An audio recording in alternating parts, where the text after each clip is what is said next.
ഇന്ന് സന്തോഷത്തിൻ്റെ സുദിനമാണ്. ഒപ്പം അനുഗ്രഹദായകമായ ഒരു ദിവസവുമാണ്. ആഗോള സഭയോട് ചേർന്ന് തിരുക്കുടുംബത്തിൻ്റെ തിരുനാൾ നാം ഇന്ന് സാഘോഷം കൊണ്ടാടുന്നു. ഈശോയുടെയും മറിയത്തിൻ്റെയും യൗസേപ്പിൻ്റെയും തിരുക്കുടുംബം. ഇന്ന് പ്രഭാതത്തിൽ ഉണരുന്ന നേരത്ത് എനിക്ക് ജന്മം നൽകിയ എൻ്റെ മാതാപിതാക്കളെ ഞാൻ പ്രത്യേകം അനുസ്മരിച്ചിരുന്നു. തിരുക്കുടുംബത്തിൻ്റെ തിരുനാൾ ദിനത്തിൽ അവരുടെ ഫോട്ടോയുടെ അടുത്ത് അല്പനേരം പ്രാർത്ഥനാപൂർവം നന്ദി നിറഞ്ഞ ഹൃദയത്തോടുകൂടി നിൽക്കുകയും ചെയ്തു. ഈ തിരുക്കുടുംബത്തിൻ്റെ തിരുനാളിൽ നമ്മൾ ഓരോരുത്തരും നമ്മൾ ജനിച്ച് വളർന്ന് ഇനി മരിക്കേണ്ടിയിരിക്കുന്ന നമ്മുടെ കുടുംബങ്ങളെ ഏറ്റവും കൃതജ്ഞത നിറഞ്ഞ മനസ്സോടുകൂടി ഓർമ്മിക്കേണ്ട ഒരു പുണ്യ ദിനമാണ്. നമ്മുടെ ഓരോ കുടുംബങ്ങളെയും, നമ്മുടെ അതിരൂപതയിലെ ഓരോ കുടുംബങ്ങളെയും ഈ തിരുനാൾ ദിനത്തിൽ നസ്രത്തിലെ തിരുക്കുടുംബത്തിൻ്റെ പ്രത്യേക മാധ്യസ്ഥത്തിനായി നമുക്ക് സമർപ്പിക്കാം. 2025 ഒരു സാധാരണ ജൂബിലി വർഷമായി ഫ്രാൻസിസ് പാപ്പ പ്രഖ്യാപിച്ച സാഹചര്യത്തിൽ ഇക്കഴിഞ്ഞ 24-ാം തീയതി സെൻറ്റ് പീറ്റേഴ്സ് ബസലിക്കയുടെ കവാടം തുറന്നുകൊണ്ട് പാപ്പ അതിന് ഉദ്ഘാടനം നിർവഹിച്ചു. തൊട്ടടുത്ത ഒരു ദിവസം അദ്ദേഹം ഒരു കാരാഗൃഹം സന്ദർശിച്ച് അവിടുത്തെ വാതിലും തുറക്കുകയുണ്ടായി. ലോകമെമ്പാടുമുള്ള പ്രാദേശിക സഭകളിൽ, രൂപതകളിൽ ഇന്ന് തിരുക്കുടുംബത്തിലെ തിരുനാൾ ദിനത്തിൽ കത്തീഡ്രൽ ദേവാലയത്തിൽ രൂപത അധ്യക്ഷൻ അർപ്പിക്കുന്ന ദിവ്യബലിയോടുകൂടിയാണ് നമ്മുടെ പ്രാദേശിക സഭകളിൽ, രൂപതകളിൽ ഈ ജൂബിലിക്ക് ആരംഭം കുറിക്കുന്നത്. ഒരു തീർത്ഥാടനത്തെ അനുസ്മരിപ്പിക്കുന്ന ഒരു ശുശ്രൂഷയായിരുന്നു. സ്വർഗത്തെ ലക്ഷ്യമാക്കിയുള്ള തീർത്ഥാടനത്തിൽ നമുക്ക് വഴികാട്ടിയും നമുക്ക് മാതൃകയും ക്രിസ്തുവാണ്. ആ ക്രിസ്തുവിനെ അനുസ്മരിപ്പിക്കുന്ന കുരിശാണ് പ്രദക്ഷിണത്തിൽ ആരംഭത്തിൽ നാം കണ്ടത്. പാപ്പ ഈ ജൂബിലി വർഷത്തിൽ നമുക്കായി നൽകിയ അപ്പോസ്തലിക സന്ദേശത്തിൽ നിന്ന് അതിൻ്റെ പ്രസക്ത ഭാഗങ്ങളും നമ്മൾ വായിച്ച് കേൾക്കുകയുണ്ടായി. അതിൻ്റെ ആദ്യ ഭാഗത്ത് പറയുന്ന 1-2 കാര്യങ്ങൾ ഇപ്രകാരമാണ്. ജൂബിലി നമ്മുടെ രക്ഷയുടെ കവാടമായ ക്രിസ്തുവുമായുള്ള യഥാർത്ഥമായ കണ്ടുമുട്ടലിൻ്റെ അവസരമാണ്. ഏറ്റവും പ്രധാനപ്പെട്ട ലക്ഷ്യമിതാണ്. വ്യക്തിപരമായി നമ്മൾ ഓരോരുത്തരും ഈ ജൂബിലി മത്സരത്തിൽ കവാടമായ, രക്ഷയുടെ കവാടമായ ക്രിസ്തുവിനെ വ്യക്തിപരമായി കണ്ടുമുട്ടുക. അതൊരു വലിയ അനുഭവമാണ്. കാരണം നമ്മുടെ പ്രത്യാശ ക്രൂശിതനും ഉദ്ധിതനുമായ ക്രിസ്തുവിലാണ്. ഇന്നും ജീവിക്കുന്ന ക്രിസ്തുവിലാണ് നമ്മുടെ പ്രത്യാശ. അതാണ് അതിൻ്റെ കാരണവും. ക്രിസ്മസ് കാലഘട്ടത്തിൽ ക്രിസ്തുവിനെ വ്യക്തിപരമായി കണ്ടുമുട്ടുന്നവരുടെ മാതൃകകളും ഉദാഹരണങ്ങളും നമ്മൾ തിരുക്കർമ്മ വേളകളിലും അല്ലാതെയും വായിക്കുകയും കേൾക്കുന്നതുമാണ്. ആ തിരുപ്പിറവിയുടെ രാത്രിയിൽ തന്നെ പാവപ്പെട്ട ഇടയന്മാർ തിരുപ്പിറവിയുടെ സദ്വാർത്ത കേട്ട പാടെ അവർ യാത്ര ചെയ്ത് പിൽഗ്രിമേജ്, തീർത്ഥാടനം നടത്തി ബത്ലഹേമിലെ പുൽത്തൊട്ടിയിൽ പൂജാതനായ യേശുവിനെയും മറിയത്തെയും യൗസേപ്പിനെയും കണ്ട് അവർ ദൈവത്തിൻ്റെ മഹത്വം അനുഭവിച്ച് തിരികെ പോയി. വരുന്ന ഞായറാഴ്ച നമ്മൾ വീണ്ടും കാണും. ജ്ഞാനികൾ കിഴക്ക് നിന്ന് അവൻ്റെ നക്ഷത്രത്തിൻ്റെ ദിശ നോക്കി വന്ന് അവനെ കണ്ട് ആരാധിച്ച് പുതിയൊരു വഴിയിലൂടെ തിരികെ പോകുന്നത്. ബഹുമാനപ്പെട്ടവരെ, ജൂബിലി വർഷം വ്യക്തിപരമായി ക്രിസ്തുവിനെ നമ്മൾ ഓരോരുത്തരും കണ്ടുമുട്ടുന്ന, എൻകൗണ്ടർ ചെയ്യുന്ന ഒരു വർഷമായിട്ടാണ്, അതിനുള്ള അവസരമായിട്ടാണ് സഭ വിഭാവനം ചെയ്തിരിക്കുക. ഏറ്റവും പ്രധാനപ്പെട്ട ഈ ചിന്താ വിഷയമായി പാപ്പ സ്വീകരിച്ചിരിക്കുന്നത് പ്രത്യാശ നമ്മെ നിരാശരാക്കുന്നില്ല എന്ന റോമാക്കർക്കെഴുതിയ ലേഖനത്തിലെ 5-ാം അധ്യായം 5-ാമത്തെ തിരുവചനമാണ്. പാപ്പ നമ്മൾ ഇന്ന് ആമുഖത്തിൽ വായിച്ചു കേട്ടതുപോലെ എന്താണ് പ്രത്യാശ എന്നത് ഇപ്രകാരമാണ് വിശദീകരിക്കുന്നത്. പ്രത്യാശിക്കുക എന്നാൽ എന്താണെന്ന് എല്ലാവർക്കും അറിയാം. ഭാവി എന്തായിരിക്കുമെന്നതിലുള്ള അനിശ്ചിതത്വം ഹൃദയത്തിൽ കുടികൊള്ളുമ്പോഴും സംഭവിക്കാനിരിക്കുന്ന നല്ല കാര്യങ്ങൾക്കായുള്ള പ്രതീക്ഷയും ദാഹവുമായി പ്രത്യാശ എല്ലാവരിലും കുടികൊള്ളുന്നു. നമ്മുടെ മുന്നിൽ ഇരുട്ടായിരിക്കാം, നമ്മുടെ മുന്നിൽ അനിശ്ചിതത്വം നിറഞ്ഞു നിൽക്കുന്നുണ്ടാകാം, നമ്മുടെ മുന്നിൽ എല്ലാം പ്രതികൂല ചുറ്റുപാടുകളായി തോന്നുന്നുണ്ടാകാം. ആ സന്ദർഭത്തിലും അവയുടെ നടുവിലും നമ്മൾ നമ്മുടെ ഹൃദയങ്ങളിലും മനസ്സിലും പ്രത്യാശയോടുകൂടി നല്ലത് സംഭവിക്കും എന്ന് ചിന്തിക്കുന്നതും കരുതുന്നതുമാണ് പ്രത്യാശ. അപ്രകാരമുള്ള പ്രത്യാശയുടെ അനുഭവങ്ങളിൽ ജീവിക്കുവാനാണ് ഈ ജൂബിലി വർഷം നമ്മെ ഓരോരുത്തരെയും സഹായിക്കുന്നത്. ഏറ്റവും പ്രധാനപ്പെട്ട ഒരു തിരുവചനമാണ് പാപ്പ ഈ അപ്പോസ്തലിക സന്ദേശത്തിൽ അടിസ്ഥാനമാക്കിയിരിക്കുന്നത്. റോമാക്കാർക്ക് ലേഖനം 5-ാം അധ്യായം 5-ാം വാക്യം. പ്രത്യാശ നമ്മെ നിരാശരാക്കുന്നില്ല. കാരണം നമുക്ക് നൽകപ്പെട്ടിരിക്കുന്ന പരിശുദ്ധാത്മാവിലൂടെ ദൈവത്തിൻ്റെ സ്നേഹം നമ്മുടെ ഹൃദയങ്ങളിലേക്ക് ചൊരിയപ്പെട്ടിരിക്കുന്നു. പ്രത്യാശ അടിസ്ഥാനമാക്കിയിരിക്കുന്നത് സ്നേഹത്തിലാണ്.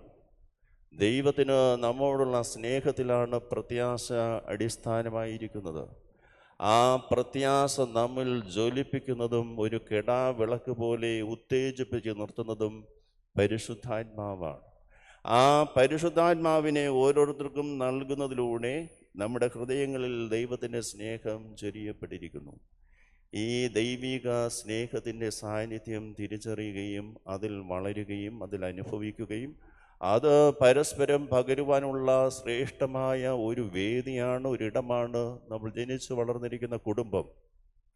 സത്യത്തിൽ തിരുക്കുടുംബത്തിന് തിരുനാൾ ഈ പ്രത്യാശയുടെ അനുഭവങ്ങൾ കുടുംബ പശ്ചാത്തലത്തിൽ അനുഭവിക്കുവാൻ, കുടുംബങ്ങൾ പ്രത്യാശയുടെ ഭവനങ്ങളായി രൂപപ്പെടുത്തുവാനുള്ള വലിയൊരു പ്രചോദനവും ആഹ്വാനവുമാണ്. ഈ ദിവസം നമുക്ക് ദൈവ തിരുസന്നിധിയിൽ പ്രത്യേകം പ്രാർത്ഥിക്കാം. ഇന്നത്തെ ലോകത്തിൻ്റെ ഒരു പ്രധാനപ്പെട്ട സവിശേഷത, അതിവേഗത്തിലാണ് എല്ലാ കാര്യങ്ങളും. യാത്ര അതിവേഗത്തിലാണ്, നമ്മുടെ കമ്മ്യൂണിക്കേഷൻ അതിവേഗത്തിലാണ്, പലതും വളരെ വളരെ വേഗത്തിലാണ്, തിടുക്കത്തിലാണ്. പാപ്പ ഓർമ്മിപ്പിക്കുന്ന ഒരു സുപ്രധാനമായ കാര്യം ഇതാണ്: പ്രത്യാശ ഇരുട്ടിനപ്പുറം ഒരു പ്രകാശം കാണുന്നു. പ്രത്യാശയോടെ വളരെ ചേർന്ന് നിൽക്കുന്ന ഒരു പുണ്യമാണ് ക്ഷമ. അത് നാം അഭ്യസിക്കണം. ഇന്ന് ഏറ്റവും പ്രധാനപ്പെട്ട ഒരു കാര്യമായി, തിടുക്കത്തിൽ ആളുകൾ യാത്ര ചെയ്യുമ്പോൾ ഒന്നിനും സമയമില്ല. കുടുംബത്തിന് വേണ്ടി സമയം ക്വാളിറ്റേറ്റീവായി, ഗുണനിലവാരമുള്ള സമയം കുടുംബത്തിന് വേണ്ടി ചിലവഴിക്കുന്നത് പലർക്കും സാധിക്കുന്നില്ല. കുടുംബത്തിൽ ലഭിക്കേണ്ട സ്നേഹ വാത്സല്യ അനുഭവങ്ങൾ അത് പലപ്പോഴും നമുക്ക് അനുഭവിക്കാൻ കഴിയാത്തവണ്ണം ആവശ്യത്തിലധികം അനാവശ്യമായ തിരക്കിലും തിടുക്കത്തിലുമാണ് നമ്മൾ.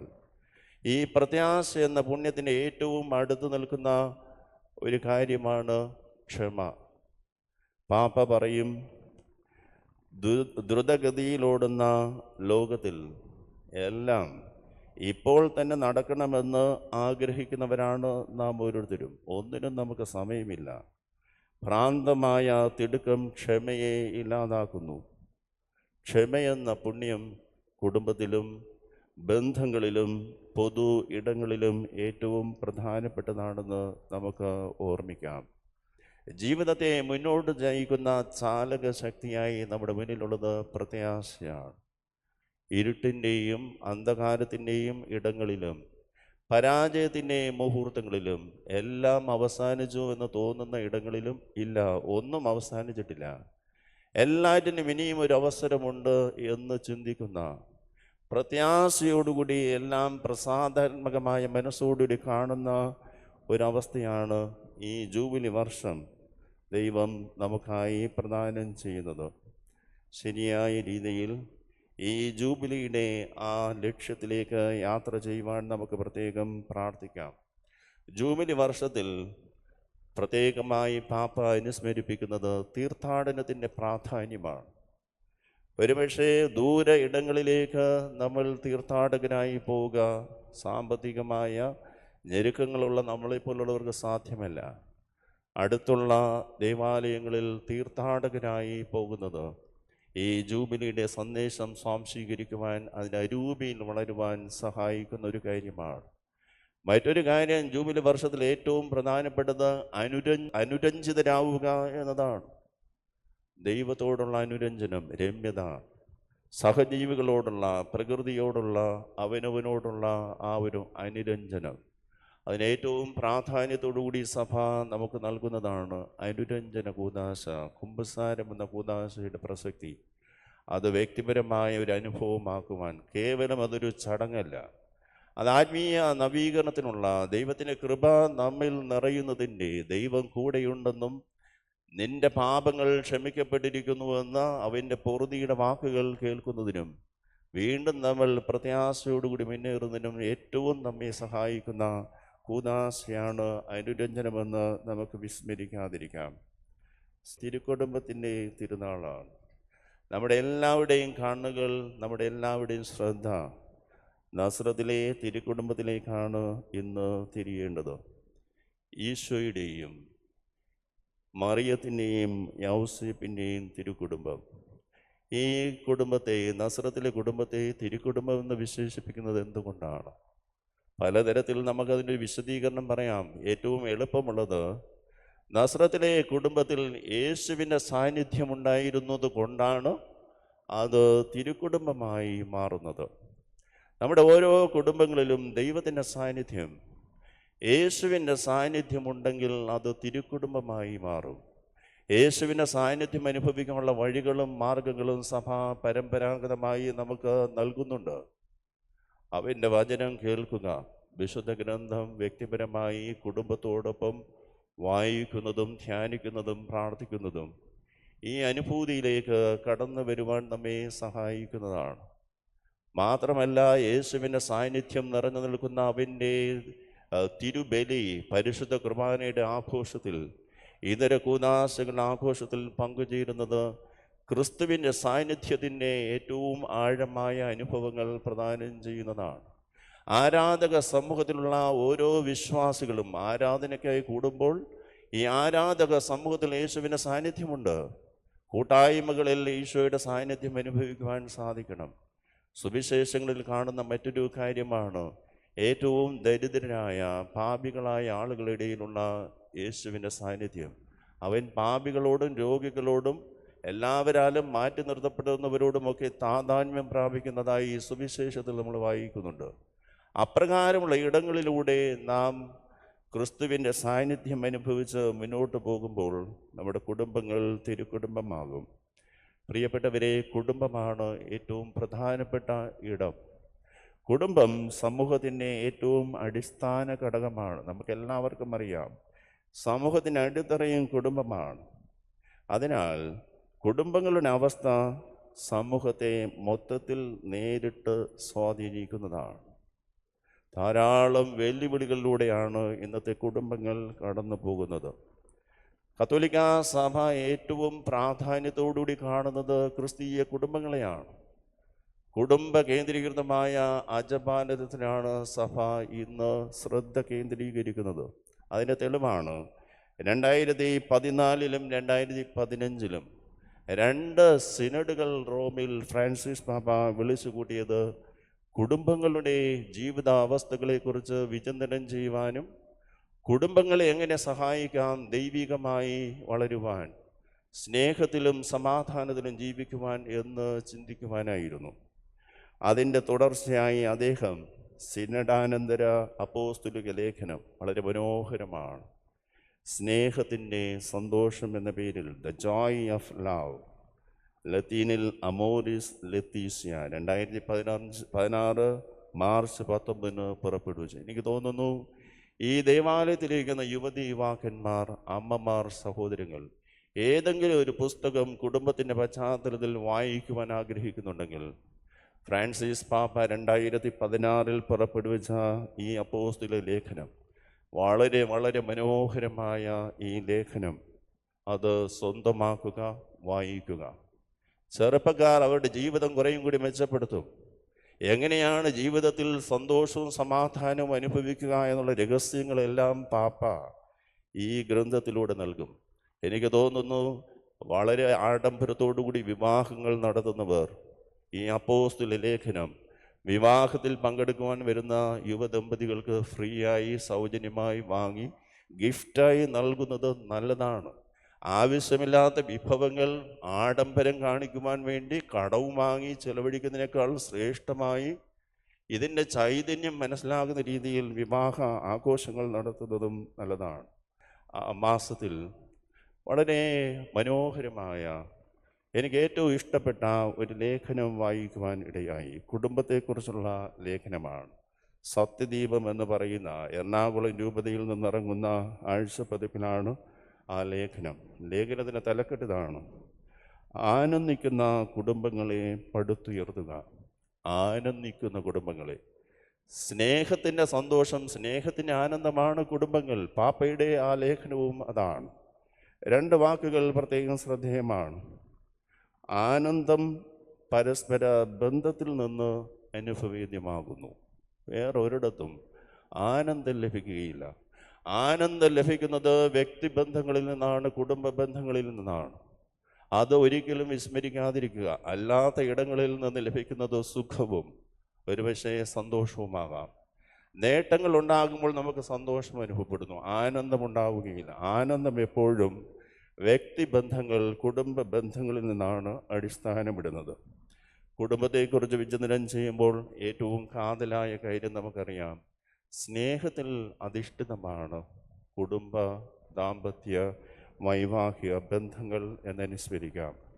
ഈ ലേഖനകർത്താവ് 3 വഴികൾ ആനന്ദം വളർത്തിയെടുക്കുവാനായി പറയുന്നു. അത് വിശദീകരിക്കുന്നില്ല. ആ 3 പോയിന്റും ഇതാണ്. കുടുംബജീവിതം ആഗ്രഹിക്കുന്ന ചെറുപ്പക്കാർ, കുടുംബജീവിതത്തിലൂടെ മുന്നോട്ട് പോകുന്ന ദമ്പതിമാർ, മാതാപിതാക്കൾ ശ്രദ്ധിക്കാവുന്നതാണ്. ഒന്നാമത്തെ വഴി ഇതാണ്: ഓരോരുത്തരും മറ്റുള്ളവരുടെ സ്നേഹഭാഷയും ക്ഷമാപണ ഭാഷയും പഠിക്കണം. വാസ്തവത്തിൽ നമുക്ക് സ്നേഹിക്കാൻ അറിയില്ല എന്നുള്ളതാണ് സത്യം. നമുക്ക് വ്യക്തികളെന്നുള്ള നിലയിൽ മറ്റുള്ള വ്യക്തികളെ, കുടുംബത്തിൽ ജീവിത പങ്കാളികൾക്ക് പരസ്പരം, മാതാപിതാക്കൾക്ക് മക്കളോട്, മക്കൾ സഹോദരങ്ങൾക്ക് പരസ്പരം ശരിയായ രീതിയിൽ സ്നേഹിക്കാൻ അറിയില്ല എന്നുള്ളതാണ് ഇന്ന് കുടുംബങ്ങൾ തകരുന്നതിൻ്റെ ഒരു പ്രധാന പ്രശ്നം. അതുകൊണ്ട് ഇദ്ദേഹം പറയുന്നത് സ്നേഹത്തിൻ്റെ ഭാഷ, ലാംഗ്വേജ് ഓഫ് ലവ്, ക്ഷമാപണത്തിൻ്റെ ഭാഷ പഠിക്കണം. കാരണം നമ്മൾ വിചാരിക്കുന്നുണ്ടാകും നമ്മൾ നമ്മുടെ മാതാപിതാക്കളെ സ്നേഹിക്കുന്നുവെന്ന്.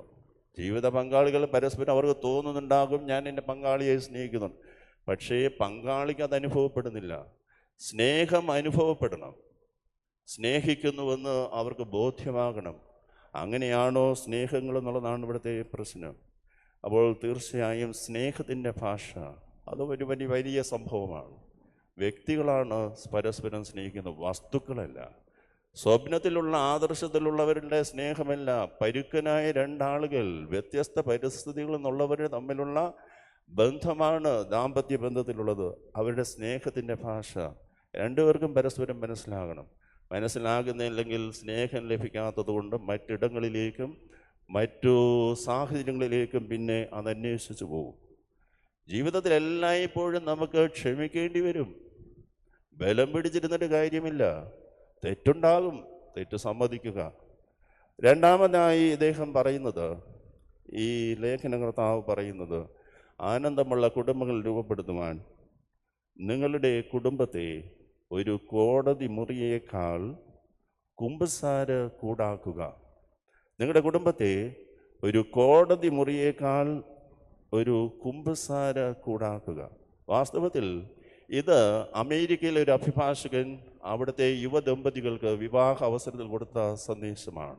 നിങ്ങളുടെ കുടുംബങ്ങൾ ഒരു കോടതിയാക്കാതെ നിങ്ങളുടെ കുടുംബങ്ങൾ ഒരു കുമ്പസാര കൂടാക്കുക. അതിൻ്റെ അർത്ഥം എന്താണ്? കോടതിയിൽ നടക്കുന്നത് 2 പേര് കാണും, വാദിയും പ്രതിയും, അവർക്ക് വേണ്ടി വാദിക്കുന്ന അഭിഭാഷകർ. ഓരോരുത്തരും അവരവരുടെ ന്യായത്തിന് വേണ്ടിയുള്ള വിശദീകരണങ്ങളും ആർഗ്യുമെൻറ്റുമാണ്. ഓരോരുത്തരും അവരവരുടെ. ആ ശൈലിയോടുകൂടി ദാമ്പത്യ ജീവിതത്തിലേക്കും കുടുംബത്തിലേക്കും പോയാൽ ആരും ഒരിക്കലും ജയിക്കില്ല. കോടതിയിൽ നടക്കുന്ന ശൈലി കുടുംബ ബന്ധങ്ങളിലും വ്യക്തിബന്ധങ്ങളിലും അതൊരുപാട് ദോഷം ചെയ്യും. പകരം തെറ്റ് സമ്മതിക്കുക, തെറ്റ് തിരുത്തുവാനായിട്ട് ശ്രമിക്കുക. കുമ്പസാര കൂടാവുക എന്ന് പറയുമ്പോൾ കുമ്പസാരത്തിൽ ചെയ്യുന്നത് എന്താണ്? ബലഹീനനായ ഞാൻ ചെയ്തു പോയ തെറ്റുകൾ ദൈവത്തിരുസന്നിധിയിൽ അനുസ്മരിക്കുന്നു, കുറ്റം സമ്മതിക്കുന്നു, ദൈവത്തോട് ഏറ്റു പറയുന്നു. ബന്ധങ്ങളിൽ, ദാമ്പത്യ ബന്ധത്തിൽ, കുടുംബ ബന്ധങ്ങളിൽ കോടതി മുറികളിലെ വാദങ്ങളും ന്യായീകരണങ്ങളുമല്ല, തെറ്റുകൾ അംഗീകരിക്കുന്ന, തിരുത്തുന്ന ശൈലിയാണ് പ്രധാനം. മൂന്നാമതായി ഇദ്ദേഹം പറയുന്നത് വീടിനെ ഭവനമാക്കി മാറ്റുക. ഇന്നൊരുപാട് വീടുകളുണ്ട്, സഭ തന്നെയും പലർക്കും വീട് വെച്ചു കൊടുക്കുന്നുണ്ട്. വീടുകളുടെ എണ്ണം കൂടുതലാണ്, എന്നാൽ ഭവനങ്ങളുടെ എണ്ണം കുറവാണ്. അപ്പോൾ വീടും ഭവനവും തമ്മിൽ വ്യത്യാസമുണ്ട്. ഭവനമാകണമെങ്കിൽ കത്തോലിക്ക കാഴ്ചപ്പാടിൽ വിവാഹവും കുടുംബവും ദൈവസ്ഥാപിതമാണെന്നും അത് വിശുദ്ധമാണെന്നുമുള്ള അതിനെ വിലമതിക്കുന്നൊരു കാഴ്ചപ്പാട് ഏറ്റവും പ്രധാനമാണ്.